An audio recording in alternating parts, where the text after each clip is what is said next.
Welcome to the Exceptional Sales Leader Podcast with Darren Mitchell. If you're a sales leader looking to take your leadership to a whole new level, then this is the podcast for you. We'll be exploring tips, techniques, and strategies to help you take your leadership to the exceptional level and allow you to enjoy more money, more meaning, and better sales results.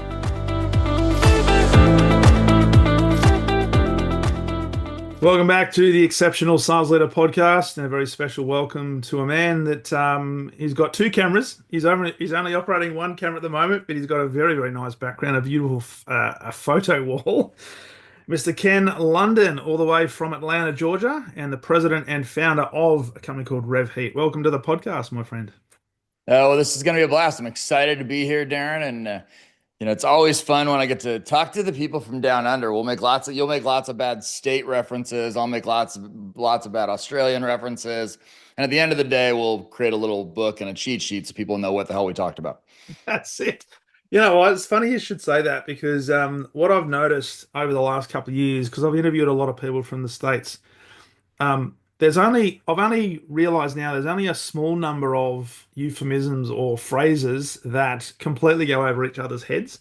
I'm actually getting pretty good that most of us can understand each other, which is cool. Yeah, well, I'm going to make some stuff up as we go, so I'm going to act like it's mainstream just to test that theory.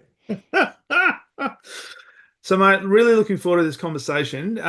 You're the founder and president of RevHeat, and we're going to talk about sales and sales leadership. And particularly, I know you mentioned a lot about the fact that a lot of people out there think sales is an art form. And there's probably an element of truth to that because a true artist actually knows exactly what they're doing. But I think you come more from a position of science and how sales is really a science. And if we can actually get really good at that, we can drive sustainable and replicable results. So looking forward to this conversation. Where did it all start for you? Oh, goodness. Where do I start? Now, I think when it comes back to like why we're doing what we're doing is if you just go back a little ways. So I owned my first business between 2006 and 2011 when I moved to Atlanta, Georgia, from Phoenix, Arizona. So we moved over here then, and I owned my business. And then people may remember there was something called the Great Recession. The economy went to hell. It was nasty. So I got my first taste of like the real risks associated with business ownership. It was like December 2nd or so, and somebody knocked on my door. And when they knocked on my door, my little girl she came up, and she was just turning 12, and she's on my hip. And we had all the Christmas stuff out and whatever. And this guy knocks on the door, and I open it, and he looks really, really perplexed. He's super confused. And then I am too. I'm like, well, you knocked on my door. And he says, well, we just bought your house in an auction. I had to file bankruptcy in November of 2011. And the bank, that was back in the States, they were telling you that they would refinance your homes because of the Great Recession. Yeah. But you actually had to let your homes fall behind and then basically go into this foreclosure state. So I found out about a month before Christmas that I had to move my family 30 days later. And so we had to move out less than 30 days before the New Year. And so over the Christmas holiday. And so I think, when you start to think about like origin stories, that's kind of where it came from for me and for my passion for what we do today. RevHeat, we're in our 7th or 8th year. I can tell you how old my kids are, but I can't tell you how long I've had the business because I'm not very bright. But, our passion for business is we understand exactly the risks that people take in order to own businesses. And we understand the risks people take to go to work for those businesses because I've lived them. And so that's kind of the if you really think about it, I've been in sales 25 years and I sold lemonade on the corner, but none of that really matters. I think at the end of the day, kind of the real feeling of how this whole thing got me to where I am today was connecting with the risk associated with it and the generous and the great upside that you have out there as well. Mm. So the knocking on the door episode, were you aware that it had been sold? Were you in the process? Or? No, had no idea. We because part of that process was you were talking to people, then the banks weren't picking up the phones because you literally had to let your house go 90 days in arrears. Yeah. Okay. Yeah. Which then created a process where they could start to foreclose. And once they did, that was the jacked up process, but it had to get there before they were willing to actually refinance and put you in a better spot. our business was a home improvement business and at the time and very different from what we do today. But um, it was definitely one of those things you didn't need. Hmm. And so, yeah, we didn't have any idea that it was even happening. I mean, otherwise I wouldn't have had the reindeer blown up on the front lawn, so. So, so you didn't invite the guy in for some eggnog?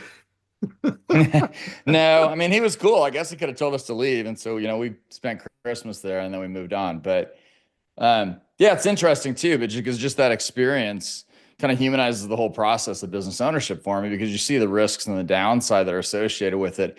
And it's not an individual decision that gets anyone there, Hmm. right? It's a series of small decisions or non-decisions over time that Yeah. extend. And so I see where we fit in from a sales perspective since I've been doing it so long. We fit into that. Hey, let us help you course correct these small decisions. Yeah. Let us help you kind of bring some momentum into your world. Let us try to do those things. So, but yeah, that was certainly a defining moment in my life because the other thing I would say is those, because you could probably talk to most people who've been through something that's, as severe as that. And what the most people I think would say is similar to what I will say, and that is that wasn't the bottom. You think of the moment, right? Like you go, there's the bottom. I found Yeah. it. Oh, no, no. It's a 2.5 year emotional recovery after that. I was going to ask you in relation to that because a lot of stuff happens, and you take sales as an example. You've got to get to be good in sales to be sustainably successful in sales. You've got to understand that there's going to Right. be a lot more no's than there are yeses. And if you play the numbers and you've got the staying power and will stay the course, eventually you can come out a winner. But how do you Right. get through that sort of phase? You said that wasn't the bottom. It was 2.5 years of, I guess, recovery and rejuvenation. As you were going through Yeah. that, what are some of the key lessons that you've learned that you've taken forward today that not only helped you, but also paying that forward to other businesses that you work with? Yeah, I think there are a few of them. So the first one I would say is you never stop building pipeline. Like Yeah. you've got to figure out from a sales perspective the very beginning, right? You've got to be able to get that thing moving and it's got to be something that's ongoing. And it's a lesson most businesses fight. Mm. Particularly as they're smaller and they're growing, and then even larger ones where, oh, the first thing we're going to cut back is marketing, or it just doesn't make sense. I'd say that's kind of the first thing is that from that perspective, I learned that I never wanted to see anyone else fail because the market didn't know about them. Hey, if your Mm. product sucks, cool. Like that's the Keep it to reason I want, yourself. right? That's the reason I want your company to fail. Not because they didn't know about you, because think about how many fantastic potential things were out there that nobody ever knew about. Mm. And so I think that was the first one. The second one was it's certainly related to kind of how you open the show, and that is process. Yeah. You can turn many things that most people in this industry would argue with me about into a process. Because I would say, if you're trying to move, say, a prospect or a lead from their current state into a state where they want to buy your stuff, you're trying to do that by engendering a specific set of emotions, circumstance, feelings, and helping them through a client centric solution. Well, if you have an outcome you're getting to, you can put a process in place to help that prospect feel that way, to help that prospect know those things. Mm. And so, because a lot of things that I did even after that journey was because I could, right? I was smart enough to get it done, to figure the shit out. And it wasn't until probably, I'll bet you, the first 2 years we had our consulting company and training company that's all I was doing. I was just better at figuring things out. People would pay me because I was better at Google because I just knew the right question to ask, Yeah. right? Okay. So, but now today, when you really start to think about it, if you're doing something and you can't put it into mostly a process, I mean, how are you going to reproduce it or how are you going to Mm. get somebody else to do it? So I think the secondary thing was you have to find a way to figure out, is there a process that can be associated with this? And then the third thing was you got to niche down, which these Mm. things sound, count like they sound normal. But think about it this way. So one of the mistakes I made in my previous business was I said, oh, sales are lightning. They're getting softer. So what should I do? So I thought about it. I know what I'll do. I'll add a completely different set of product line because we happen to have the right tools and equipment to add this thing, but I have zero experience. We have to market it as a completely separate line. So I go, oh, I'm going to add this extra line instead of going core deep because I was in Atlanta, Georgia, and I've got friends in Harrisburg, Pennsylvania. You don't have to know where that is. It's 1 million people. Yeah. I'm filing bankruptcy after 6 years in a major metroplex. My guy doubled down. And as of now, he's been in business since 2006 and still running strong because he Yeah. niched down because he said, look, I have this core thing that I do fantastic that I know exactly what people want. Mm. And so that idea of over expanding. So I would say those are the three, core elements we figured out. It's building pipeline. You got to assign a process to it and you got to be able to niche down. So when you look at that, just take niching as an example. I subscribe to the belief that there's an abundance of opportunities and there's abundance of customers out there. But interestingly, when I talk to a lot of organizations and particularly how they're structured, a lot of their salespeople believe there isn't that level of an abundance because they've only got a small portfolio and it's almost like it's ring fenced. So Hmm? when we talk to Yeah. them about, hey, you got to niche down, you got to become the expert, you got to be known as the go-to person or the go-to organization in this space, they then come back and say, well, hang on a second, that's all well and good. And I get that comes, it's a great piece of theory, but you don't understand. Hmm? There's Yeah. only a limited number of customers that I can talk to. Yeah. What do we say to these people? Because I don't prescribe to that, but I can kind of appreciate where they're coming from.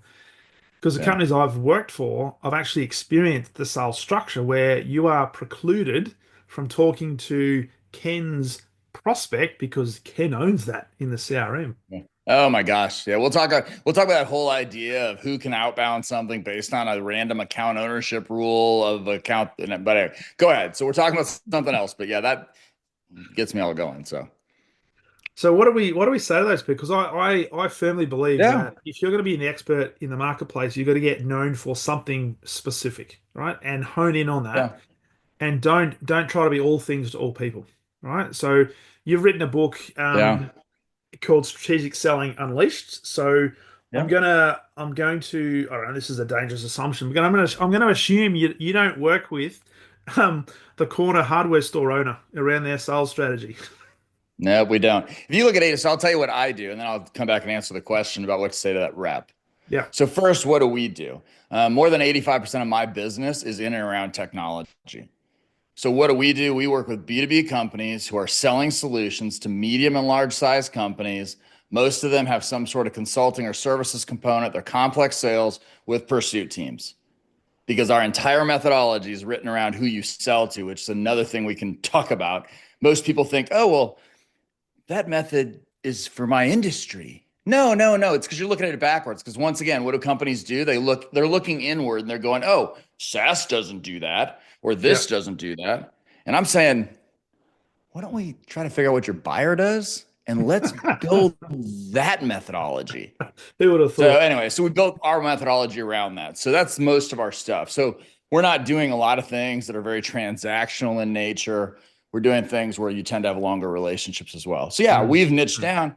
Honestly, it was almost a little bit by accident. My Really? very first client was with me for 6 or 7 years. They were a mobile application development company.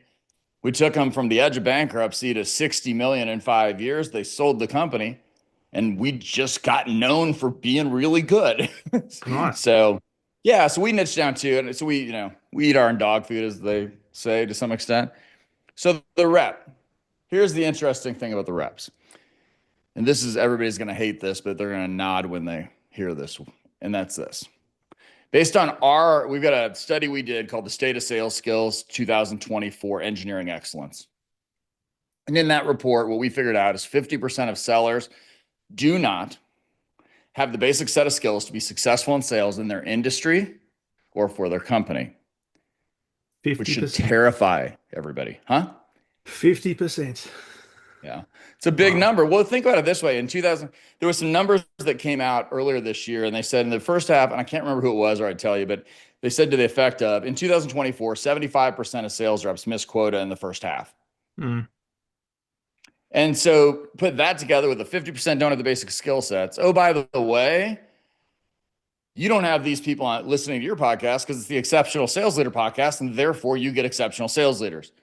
But for the most part, what are sales leaders not doing? They're not making sure they empower and train their teams. It's the most critical component of anything that we can do as a sales leader is to teach them to be better critical thinkers. Yeah. So back to the idea of the rep. What do you say to the rep who says, man, my TAM's already small, right? My market's too small. Cool. Tell me why they buy. And the second they tell you they buy because they need better reporting and it's a $50,000 piece of software, you know at that exact moment that they've never even tried niching down to understand their clients' problems. Yeah. Because I would argue that there's very few salespeople in the world on a percentage basis that actually know why Darren's going to buy because of Darren's problems, what Darren's trying to solve, and what Darren wants to do today. Mm. They believe the crap that's coming out that 67 to 90% of all the buying decision is made before they show up at you. Sure, they're probably solving the wrong problem in most cases. Like, I want you to answer the question. Are they, help them know, Darren, are you solving the right problem that you brought into this room? So, as you can tell, I get a little fired up about some of this stuff. Well, it's interesting you talk about that because the statistics that you talk about there, 75% misquoted in the first half. You've also said that around 70, was it 70% or over 70% of sellers are unable to clearly 50, yeah. articulate a 50% value don't have the position. basic skill sets, yeah. And then when it comes to articulating a value proposition, what's the percentage there? About 70, 75%? So we have a partner that we work with, Objective Management Group, and that's where we work with them. You know, they've been doing audits of the 21 core selling competencies for 30 years, right? It's fantastic. It's not a disc, it's like sales Yeah. people. And what's interesting is we have a video component to those audits. So they go through, they do this like 40-minute thing, and then we hit them with the video. Hey, be aware of your background, dress appropriately as if we're a prospect, and I need you to give me an elevator pitch and a value prop. Yeah. Do you want to see a CEO or a sales leader lose their mind? Ah, ah, Show them those videos of their team trying to give an elevator pitch or a value prop because they yeah. all start like this. Hey, so we're a company that's really good at what we do because, you know, we've actually served one or two Fortune 500 companies who are no longer companies or clients of ours anymore, but we're still going to use their logos because we're going to sell something to you because our reporting system is great and our people are fantastic too. Do you want to buy? Extraordinary. Extraordinary.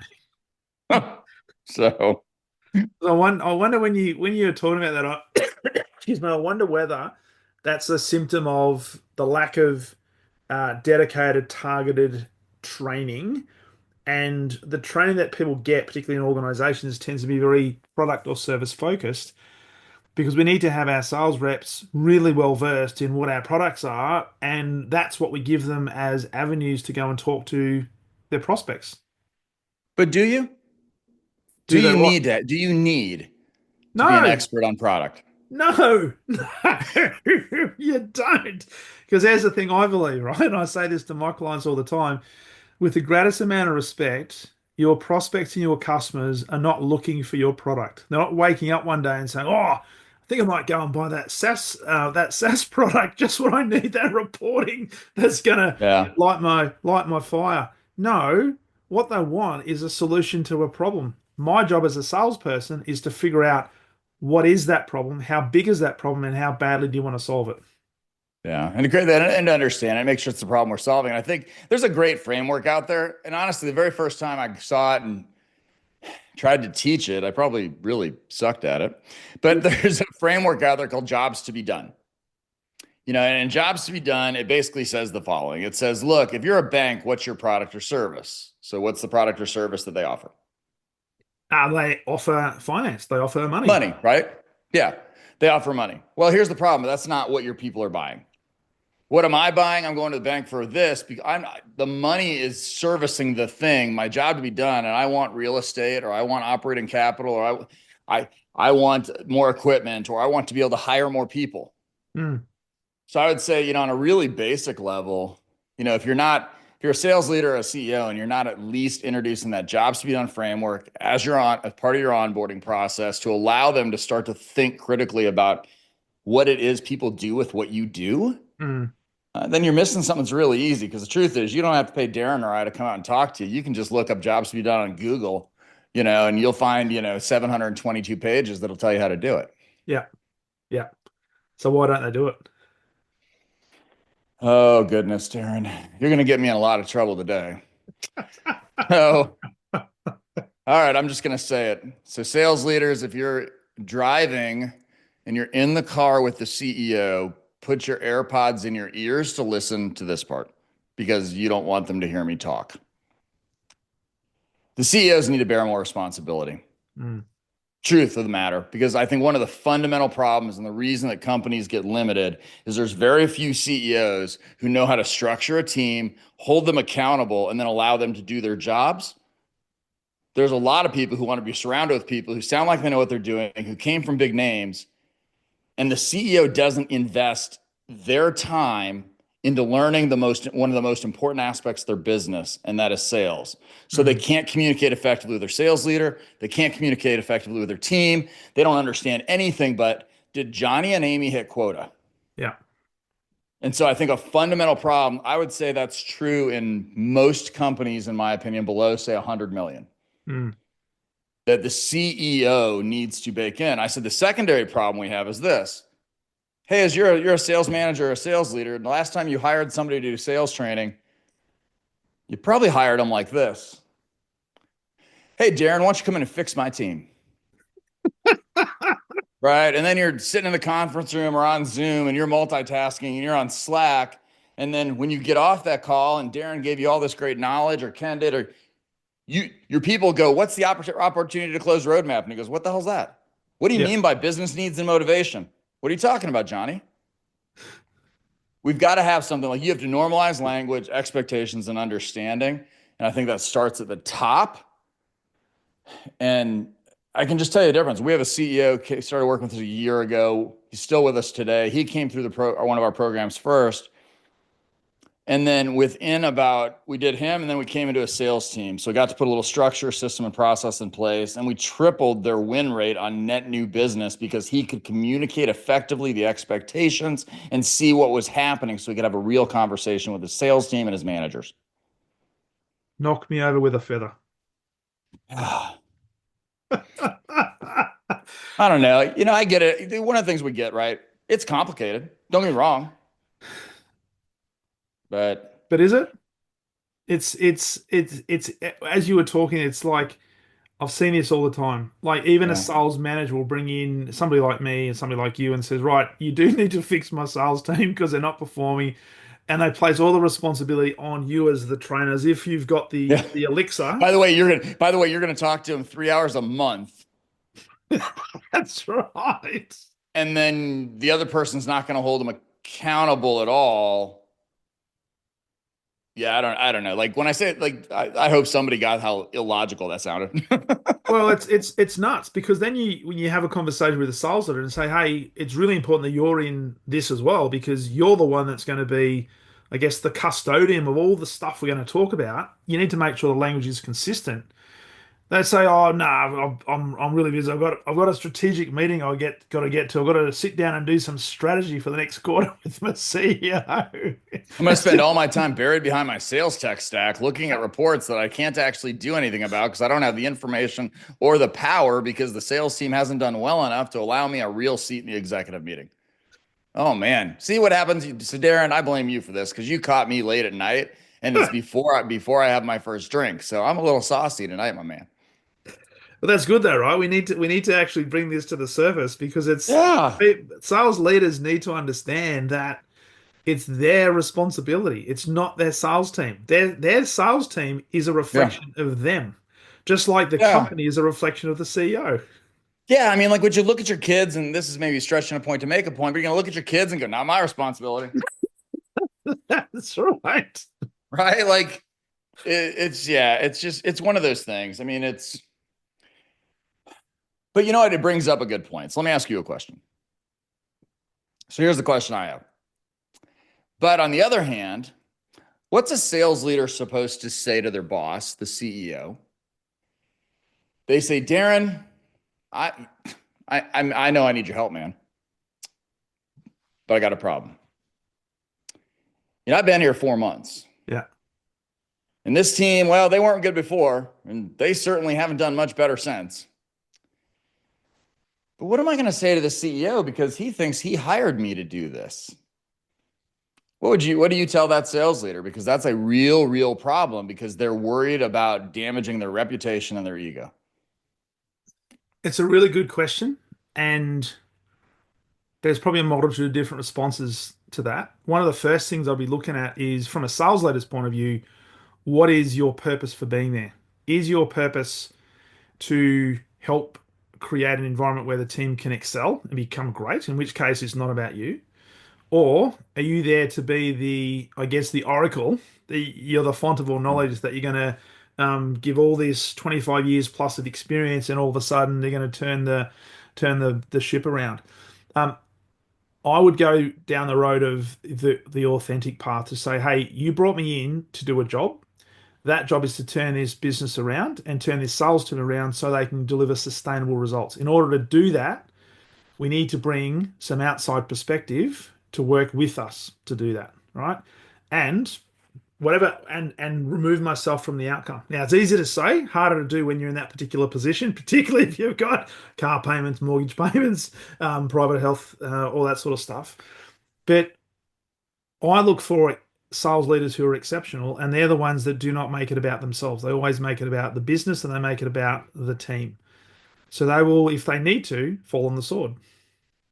Well, and I don't know that you'd have fallen short, but I love what you said there because they make it not about themselves. Because what's really interesting, so there's a book called The Go Giver, which is, Yes. been pretty popular forever. And in my 30s, gosh, whew, that's 20 years ago, it changed my relationship with money because it basically said, hey, the more people you can lift up, the more people you can serve, the more money you'll make. Yeah. Okay, cool. So it's kind of my first flip to like client centric. And here's the thing that I see happen so often with sales leaders, and I think this is the trap. We mistake having it be our idea as the goal or the outcome or the thing that gives us power. Mm. But performance and speed to performance is the thing that gives you power. And so you'll sit around, and here's the problem. I mean, everybody knows it. And if you haven't heard it, the average sales leader is in a company 17 months. The Yeah. clock is ticking. Yeah. You've got to go in with a plan. And one of the ways to do that is to actually go ahead and take executive leadership under your wings and let them know that, hey, there's a lot more here. Mm. And the first thing that you can do with that is you need to start to understand and learn more about the systems and processes that support sales personnel. Yeah. Because you can have some great sellers, but you're going to have quarters like this: 120% of quota, 80% of quota, Mm. 137% of quota, 12% of quota. Yeah. Because then you're just leaving it fully up to chance. Mm. And what happens, we just talked about the CEO, they don't understand that if we don't have a sales process and a sales methodology baked into it and a way to actually judge our pipeline. Oh, by the way, you want to know how you know whether or not a lot of these are in place? Here's the question, sales leader. Can you forecast accurately 90 days out your actual sales within a 10% margin of error? Yeah. If you say yes to that, congratulations. You actually belong on this podcast. Call Darren up, have a conversation. He'll interview you. Well, I'm not allowed to do that. It's not my podcast, but still, but most people can't. No. And that tells you there are systems and process problems within your company. And it's the very first thing that you can do without going super deep to understand whether or not it's true. And I think part of that is sales leaders often give too much leeway or too much give too much rope, for example, Yeah. to their sales team, and almost take the pipeline or the forecast as gospel, and then they just report up versus ethically interrogating it and saying, what is the real situation? Asking, is there Yeah. a compelling event for this particular customer? Why are they going to be wanting to buy? And why do they have to fix it now or in the next 30, 60, 90 days, right? Challenging that. But Yeah. also the authenticity within the sales organizations understand the roles and responsibility of every single person involved in servicing the client, not just the salesperson that carries the quota. So the sales director, the chief revenue officer, the CEO, what's their responsibility and what accountability are we going to drive on them?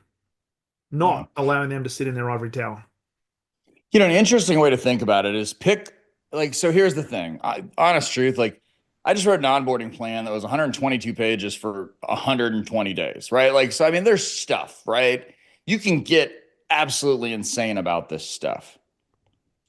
But here's what I tell you the real trick is, because the truth is, if you don't want to go out and hire and do all this other stuff, there's probably 3 or 4 mechanisms that you can pull on. But I would tell you how to identify what those are.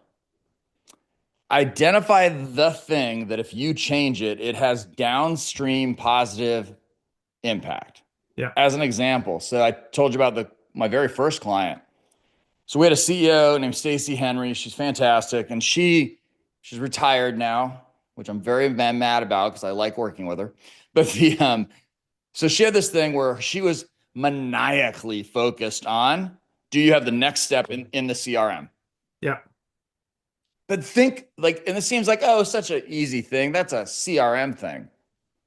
Think about what that does to every aspect of the sales pipelines. First of all, if you don't have a next step, now all of a sudden we have to vet it and figure out why you don't have a next step. And then we can Yeah. see every time somebody says, hey, let me tell you about, well, if you're in a pipeline review, they're about to tell you a bunch of bullshit. So that's Mm. first.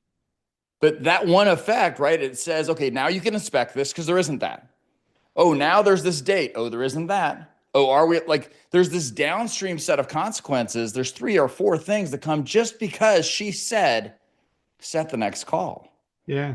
And so I think if you think about it that way as a sales leader and you go, well, if I do X, right? Like as an example, we just installed kind of this, the quarterly components where you do best case and commit. Yeah. And the downstream impact of having your team publicly tell you what a commit and a best case is and then defend their changes. Whew. So think about that. And I mean, if you're a sales leader or CEO listening, I mean, that's a really effective way to determine where to start. And it's rigor. It's rigor, but it's also holding accountability and setting the standards of what is expected to be part of this team. Yeah. Because you might have some nice people, you might have worked with some of these guys for the last 5, 10 years, and they may have got lucky in their sales career so far. But Yeah. as we know, there's peaks and troughs in sales. There's peaks and troughs in organizations' life cycle. We have to work our butts off, and what we want to do is to make it as predictable as possible. And the only way to do that is to have a systemized and a process map that allows us to actually have those conversations, not just with the customers, but also with your internal stakeholders, but also any partners that you're working with as well, because everyone's got Yeah. mouths to feed.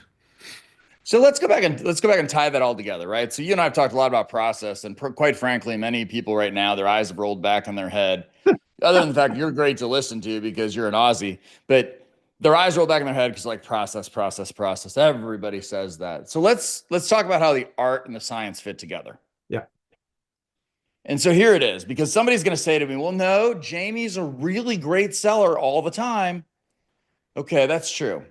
But here's what happens. About 75% of what enables a successful seller is process. Yes. Okay, so if that's true, where's the art fit? The art's the other 25%. It's the implementation of the systems and processes. It's hey, we're going to have a discovery meeting. And Jamie just happens to be a hell of a lot better at asking the right question at the right time. But Johnny also knows to ask the questions about the thing. Mm. And so that's how you combine the idea. We talked about like the art and science of sales. And I think that's how you think about it, because you have to fundamentally understand those things. Because once you do, there's something really cool that so most of the names I use, by the way, as a side note, that sound really stupid and like some 50-year-old white guy made them up, it's because I did. So we have this process called flip the calendar. And if you do the right things the right way, what we can do is we try to get reps and organizations to be in the following state 15 to 18 months later. Mm-hmm. And that is, you can pick any 3 months you want. Regular first quarter, you can pick February to April, pick some random 3 months in a row. And in any one of those sets, your reps or your organization will be above quota. It is not something we don't get these dips and these crazy things, Yeah. because you start doing the right things and you hold people accountable. Because we could probably do 6 hours on how Mm. we don't hold people accountable today.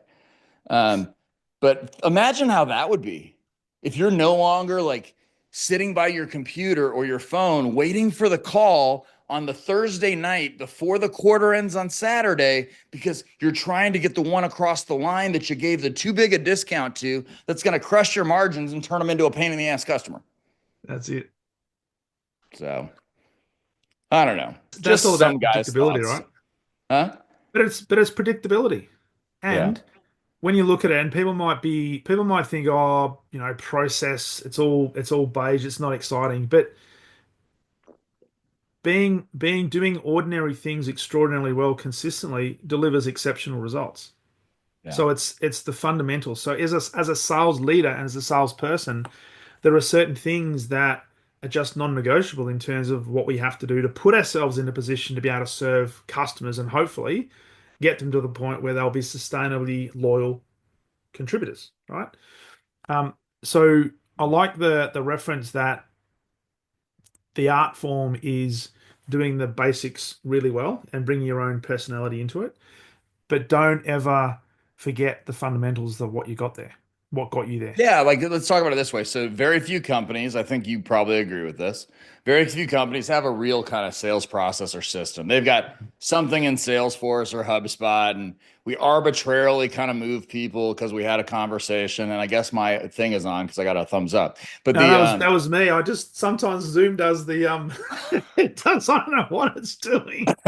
so, but they arbitrarily move stuff, through these stages. And I have no idea what I was going to say because the thumbs up really, really got me.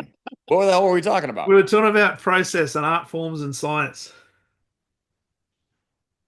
I don't know. I'm sure it was super important and it was probably going to change somebody's life, but it'll As come as back. what normally happens, do you ever have this when you're running a workshop and you have this brain fart and you think there was something extraordinary I was about to say, and then you remember it halfway on the drive home? Yeah, or it comes back in a moment when there's absolutely no reason to even talk about it any further. So, yeah, Yeah, no, I just think, oh, here's what I know exactly what I was going to say. See what happened? It just all of a sudden I got over 50 and things happen. But here's what it is. So here's what I can tell you. You can go with all these a lot of companies don't have a real sales process that arbitrarily move stuff around. But here's what I can tell you because we'll interview people for our clients and so we'll interview lots of sellers, managers, etc. You may have zero process with your client. You may have zero process at your company. But when you ask that seller if they're a top performer, what your process is, they're not going to say company XYZ's process is this. What yeah, they're going to say is, well, I do this. And in this moment, I'm in discovery and I'm trying to do this. And it typically takes me about 3 meetings in that particular part of the process. When we go through there, I try to align everybody. Like they're going to be able to tell you. mm, So if you do nothing else in your interviewing going forward, tell me about your sales process. Tell yeah, me about how you take from somebody from this state to that state and the steps you go through. Because when you get that one person out of 10 who can do it, as mm, long as they're not a cultural nightmare and the other stuff checks out, you hire the heck out of them and yeah. you put them to work because even if you don't have systems and processes, they know how to repeat their success. That's it. And then the opportunity and the challenge is how do we take that and systemize it so that it can be spread across the organization? Yeah. Yeah. And I think, and that's sales leaders. I mean, we got the toughest job on the planet. I'm going to be honest with you. It's the only place where you're actually judged by true performance. You have to interact with stakeholders who have the exact opposite things they're being judged on. And they're not, it's just because, yeah, you got to get HR aligned. That's it. Like That's we have something it. called the sales talent acquisition routine, and the STAR program is we teach people how to hire. And I'll tell you what, going across all the industry, all the different departments, oh my goodness. But, like we said before, worst case scenario, come up with the 2 or 3 things that are super reproducible at your personal level and then try to scale. So it's almost like a thankless job being a sales leader because often when I was there, I always often used to feel like the meat in the sandwich. So you were bearing all the brunt of all the complaints and issues around pipeline and opportunities and marketing's not doing this and my partner's not doing this from the sales team. Then you had your senior leaders coming down and saying, when are you going to close this opportunity? What's your commit for the next 90 days? It's Yeah. not, it's almost like a thankless job, but it can be a very rewarding job because if you get it right, right, and whatever right is in Yeah. terms of consistent, you can actually set up a system that does deliver those sustainable but also predictable results. And as you Yeah. talked about, you should be able to pick any 3 month window in the next X number of months slash years and say, you know what, we have, with a high degree of certainty, going to be able to deliver quota minimum or at best, well over quota because of the systems we put in place. So Yeah. with that, for sales leaders that listen to this, and there'll be exceptional sales leaders and also exceptional sales leaders in training. When we're talking about sales leadership, some factors or some things that sales leaders can do or think about to help increase their impact, right? That works based on your experience in working with a lot of the organizations that you are and have done. Yeah, I would say that there are four key attributes of any sales manager. Yep. You have to you have to be able to coach and be effective at it, because those are sometimes two different things. You have to be able to hold people accountable, or you have to be able to motivate, and you have to be able to recruit. Yeah. So if you take those four things and you say, okay, cool, cool. Now I know there's four things. What do we do? So first, with coaching, you're going to lose your mind on this, but you should be coaching 50% of the time. And what you think coaching is not coaching, right? Giving somebody help on price proposals, telling somebody what to do is rescuing them, because you're not making, like, one of your jobs is to improve the critical thinking skills of your team so they can bring you solutions, so you don't become the bottleneck in every process because they need your approval, even though it might Yeah. feel good. Yeah. But you should be coaching 50% of the time. And if you're not doing this when you do call reviews, well, then you're missing the biggest opportunity in the world in coaching. And that is, hey, instead of talking about, oh, that's great that we got a deal. Oh, that's great, we moved the opportunity to the next stage. It should be, what did they say when you said? Yeah. When Darren asked that question, what was your response? And when Darren said this, why didn't we go deeper?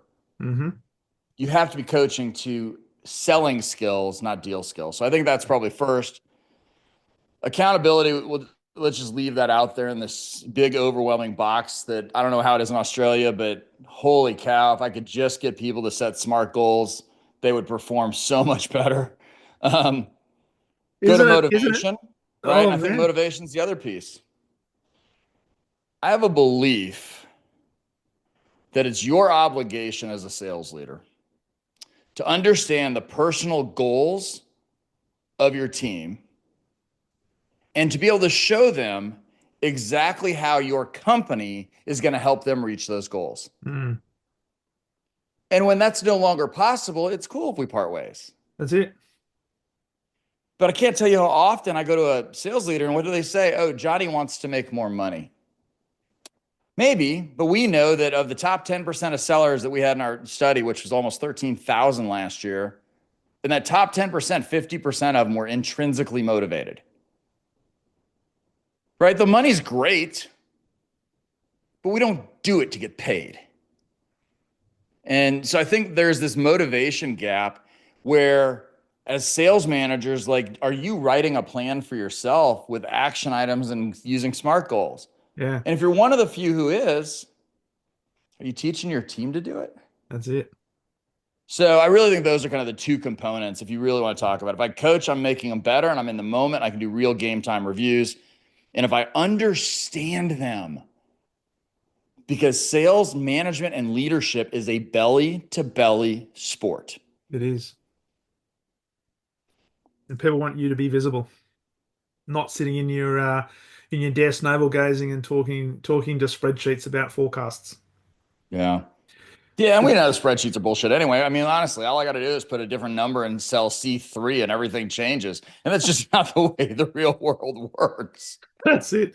That's it. Just one thing on motivation, because I'm a big proponent that because often when I work with leaders, they think one of their key responsibilities is to motivate their team. But their idea of motivation is not what you've just described. Their idea of motivation is how do I extrinsically motivate them Yeah. by throwing either more cash, more rewards, employee of the month, employee of the week, scoreboard ladders, all that sort of stuff. Um, I think that's really important that as a sales leader we need to make that distinction. It's about understanding what drives your individual salesperson, what gets them up every single day, Mhm. why they choose this organization, why they choose this role, and why do they keep coming back every single day. And it can't be for paying the lease on the Mercedes or on Yeah. the Tesla. It can be because they'd like to buy that, Yeah, right? It but can once be they've because they got want it, to go on a vacation. It can be because they want to spend more time with family. So then the question I always get, so that you and I think very similarly in this, right? And the question I always get is, well, what then what? yeah, And so here's the easy then what. And I learned this the really hard way. So I used to have this gift. I still kind of have it. But this gift was, a butterfly could flap its wings in 1999, and I could tell you what was going to happen 18 months out. Served me incredibly well in my business career. mm, Well, the problem with that is that I did that for 10 years, and I was always living in the future. And I missed a lot, being present a lot of the time for my family. So I learned this lesson. My children were a little bit older. It was before I got divorced. They were probably, I don't know, 14 and 12, so a little late, yeah, maybe a little older. And we finally took them on a trip to, Florida, United States, and on the Gulf of Mexico. And it took me that long, right? So that's probably 10 years ago. I was in my early 40s to understand that people appreciate experiences more than they appreciate things. And so that's a lesson that I've played forward to today. And when you talk about motivation, get Johnny and his wife, or Amy and her husband, or so and so and their partner. And you know what? Buy them that 5-star steak dinner for $300 instead of promising them 1,000. You yeah, know what? You want a little one where everyone just kicked ass? Give them 2 tickets to the movie theater.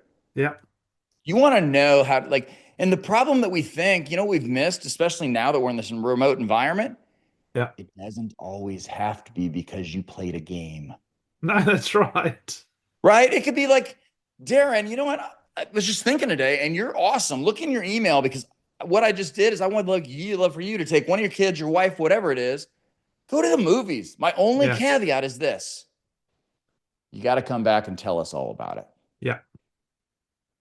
So yeah, I think that's at the end of the day, I know I'm an asshole, and I know that I can come across kind of hard, but this is a people to people game, man.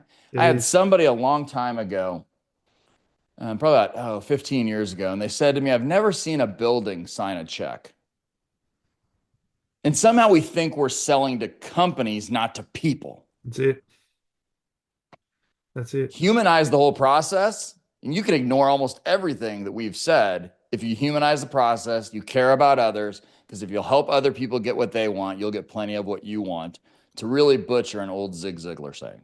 As I was going to say, as the great man Zig Ziglar said, Yeah. that's Yeah. but it's so true. And Yeah. unfortunately, when you look at sales, because I ask this question of sales to people all the time, who loves to be sold to? Now, it's Yeah. very rare that I get somebody. In fact, one of my clients, one of the sales managers said, "Hey, I actually love being sold to because I get to understand how that person, what their process is to engage and try to build the need and stuff like that." But the vast majority don't like to be sold to. But when Yeah. they understand what sales actually is, I think, and I define it as the ultimate form of service. You're there to serve another human being. They just happen to work for an organization. And if you can help them become better at solving what they need to solve within their organization to make them look better and be better positioned, mate, they'll follow you to the ends of the earth. Yeah. The best sellers have a PhD in communication, Yeah, and the best communicators win the best deals. that's it. Now, notice I didn't say talkers. Yes, correct. Because the art of communication is knowing when to shut up. Yeah.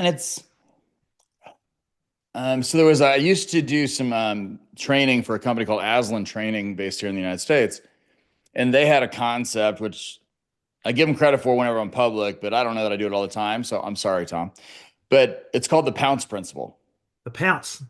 the pounce principle, as a tiger would pounce on, or a kangaroo in Oz. Yeah. See, got an Australia joke in. So, but what they say is don't pounce on the first thing you can solve. And you see that just littered throughout Mm, salespeople, right? And you know it's even funnier. So a bunch of the work that we do, because it's complex sales that involve like really smart technical people that support the seller. yeah. So the technical people, right? The last thing they want to do is be a salesperson. Like they don't call me one. Don't act like one. As a matter of fact, I don't like sales so much that I want you to change the title of the salesperson that I have to work with so I don't even have to hear it. And by the way, we're not going to call it a sale. We're going to call it a contract completion. You know, whatever. It's going to be like, go with that car, right? But the problem is the people who don't understand it, they actually become the people who feel the most like a used car salesman, Yeah. right? Because they're trying to push the product. It's like walking on it a lot. The person doesn't know that I have 3 babies, as an example, and they're trying to sell me a 2-door sports car. Well, no, I need that big ass minivan back there because otherwise my wife's going to kill me because they didn't ask the question. So That's yeah, it. it's interesting to watch people. It's fascinating, fascinating, mate. This has been an intriguing and a very enlightening conversation. So I've absolutely loved it. Tell me about the book that's sitting behind you on both over both shoulders. Love the product placement. Hey, well, I figured it Strategic this way. selling unleashed. Yeah. So here's the deal. Like, the major companies like Microsoft and Apple would not pay me for product placement because I guess I'm not big enough yet. So I figured I would just put my own book and then I write it off. No, I'm just kidding. So yeah, Strategic Selling Unleashed is our book on how to use consultative selling to drive urgency. It's based upon a concept or a sales methodology that we have called the opportunity to close roadmap. What does that mean? Take all the best sales methodologies you have out there, take what we consider the best parts for selling to large accounts, we group them all together, we add a prescriptive scoring system, and so we remove some of the subjectivity. But at the end of the day, really what it comes down to is it's helped our clients sell more than $1 billion. And that's the exact same process we train teams on that has helped, improve win rates from 3 to 7 times. Mm. So was excited to write it. I'll tell you that when you read it, you can tell that it was the first book I wrote. But but the information is just absolutely game changing if you're somebody who's selling in complex deals, because I love that you've used the word rigor today, because the rigor scales with the size of the opportunity. It does. So the bigger you are, the more often as you can do that. Love it. Love it. So, mate, the next question is where can people connect with you and where can people get a hold of the book? Because if you're a sales leader, listen to this. You're probably in the market of trying to look for any advantage you possibly can. And what better opportunity than to grab a book that Ken has actually written? Yeah. Well, good news is then you'll, because you see what a smart aleck I am. And then if you actually talk to me at any point, you can just give it right back to me and tell me how I don't know where periods go and commas and all that silliness. But yeah, so probably the best thing to do actually is just go to the website, drivingtraction.com. And here's why I'm sending you there, because if you go there, I'll literally give you a free copy of the PDF of the book. Okay. You can buy it on Amazon. It's available worldwide. But if you go to drivingtraction.com, it'll put you into a page and it will say, here's the book. All you got to do, it's an email address, of course, because we'd love to keep in Yep. contact with you. Yep. And then the second thing, I mean, look for me on LinkedIn. Darren and I are connected, and look for me on LinkedIn because we put out content every single day that's intended to help people sell and connect better. And you'll see some of the cool new stuff that we're launching for next year as well. Brilliant, brilliant, mate. I'll put those in the show notes. And may I say, absolute pleasure having you on the podcast. It's always good to talk to somebody that gets it, right? And that's out there doing things for multiple different organizations. So I'm glad our paths have crossed. I'm glad we're now connected on LinkedIn. And I, for one, I'm going to get a copy of the book. It's not like I don't need a new book, mate. I've got about 400 books I haven't got to yet. That's right. I'll do this. You send me your actually I've got one better for you and the crew and anyone else that wants to do this. Send me your address and I'll send you a signed copy. I'll send you an actual signed copy of the book if you want to give me your address. And then if anyone wants to look up on LinkedIn, and all you literally got to do is tell me that you saw us here on Darren's podcast. Yeah. And I'll do the same. I'm not going to charge you for shipping. So this isn't one of those weird book funnels. So if you'd like a signed copy of the book, I'd be more than happy to provide it. Love it. Such a wonderful gesture. Thank you. So, mate, I know it's getting later over there in Atlanta, Georgia. It's probably dinner time, if not beer time. So, I think hey, it's going to be a good tequila tonight, but yeah. tequila. I like it. I like it. Well, it's coffee time for me, so it's about 10 a.m. here on in the morning. So, I'll let you get to your evening, and I'll get into my morning. So, thanks again for being a guest on the Exceptional Sales Leader podcast. Thanks, Darren. We'll see you soon, brother. Okay, cool, mate.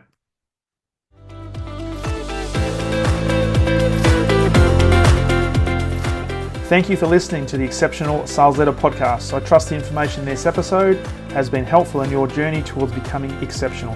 And remember, please take the time to rate the show, subscribe to the show so other people can find it. But also, if I can help you, jump on my calendar, go to leadwithdarren.com, and let's have a conversation about how I can help you along your journey to being exceptional.